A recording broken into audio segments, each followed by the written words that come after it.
Thank you for your question regarding your dilemma of whether to have hair restoration utilizing strip surgery or FUE to obtain the grafts.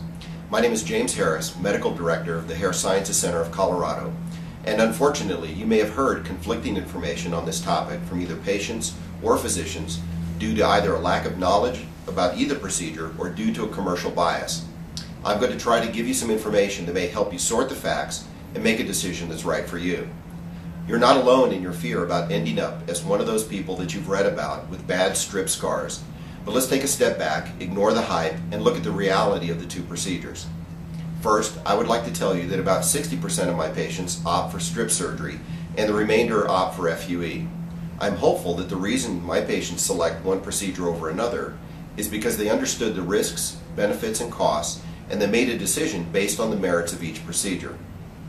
Strip surgery, if performed by a competent physician, rarely results in a scar that is wide or disfiguring unless there was a gross error in estimating the skin laxity or mobility, or the patient had an abnormal tendency to heal with a wide scar. Both are pretty rare. The average scar width is probably between 1 and 3 millimeters, pretty much undetectable unless someone is combing through the hair looking for it. However, if you cut your hair short, maybe less than a ½ inch or quarter of an inch, it may be somewhat visible. Here are two examples of scars from a standard closure from a strip excision.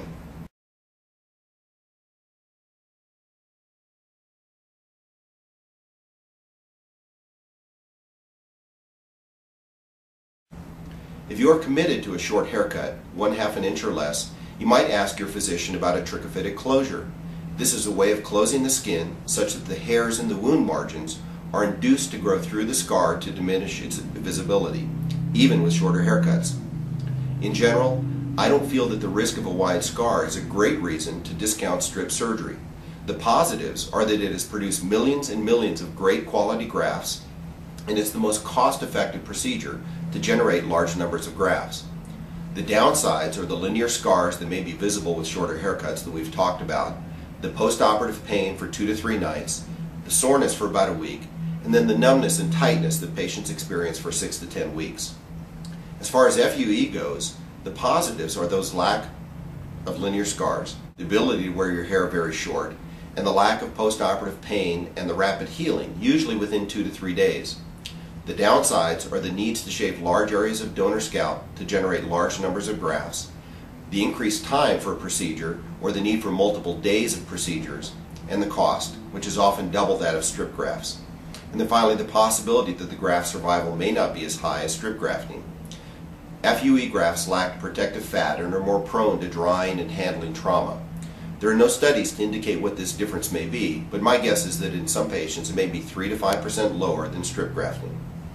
My feeling is that FUE is an option for any patient that's a candidate for hair restoration surgery, but patients that are committed to a short haircut, need a rapid recovery, or have limited or no skin laxity may be the best candidates. Ultimately, you have to decide what factors are most important to you and make a decision based on your needs. I do have one last observation and comment. In your letter, you mentioned that you have a Class 3 hair loss pattern and that you felt you would need approximately 3,000 grafts.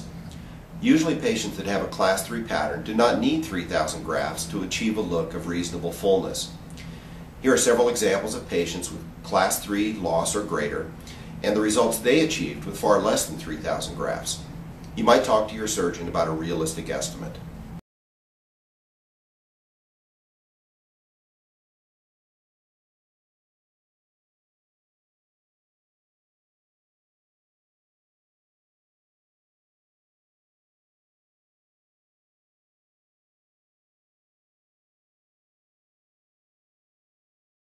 I hope at this point that you can make a decision about what type of donor harvest technique would work best for you.